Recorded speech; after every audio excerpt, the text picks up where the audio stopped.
मित्रांनो, एक स्टोरी आली होती आणि ती स्टोरी मी तुम्हाला सांगतोय. ती तुम्हाला जर पटली तर ऐका आणि जर नाही पटली तर सोडून द्या.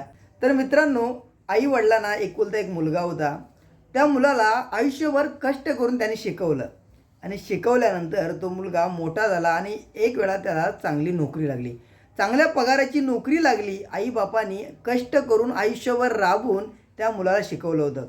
एकुलता एक मुलगा होता आणि आईबापांची इच्छा होती चांगल्या नोकरी लावून आपल्याला चांगला आपला सांभाळ करावा किंवा आपण म्हातारे होऊ तेव्हा तो आपला चांगला सांभाळ करेल ही त्यांना अपेक्षा होती. आणि त्यानंतर एक दिवस असा येतो की त्या मुलाला नोकरी लागते. मुलाला नोकरी लागल्यानंतर आईबाप खुश होतात आणि त्यानंतर मुलाचं लग्न होतं. थोड्या दिवसाने मुलाचं लग्न झाल्यानंतर मुलगा आई वडिलांना सोडून बायकोला घेऊन वेगळ्या ठिकाणी राहायला जातो.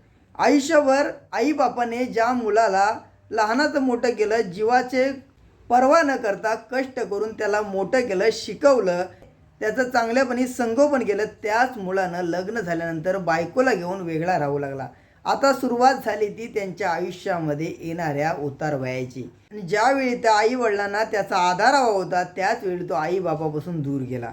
तर मित्रांनो, सांगायचं तात्पर्य एवढंच आहे, मुलं तुमचं कितीही शिकू द्या, पण त्यांना जर आई वडिलांनी जर संस्कार दिले नसतील, त्याला जर योग्य ते संस्कार दिले नसतील, तर आयुष्यभर कितीही तुमची मुलं शिकू द्या किंवा कितीही मोठी होऊ द्या, कितीही मोठ्या हुद्द्यावर जाऊ द्या, तरी तुम्हाला ते कधीही बघू शकणार नाही. यासाठीच जेवढं होईल तेवढं तुम्ही मुलांना चांगले संस्कार द्या, जेणेकरून तुमच्या उतारवयामध्ये ते तुमची सेवा करतीलच, परंतु तुमच्यासोबतसुद्धा ते संकटात, अडीअडचणीत, तुमच्या वयस्करपणात तुमच्याजवळ असतील. तर या व्हिडिओवरती तुमची कमेंट नक्की कमेंट करा.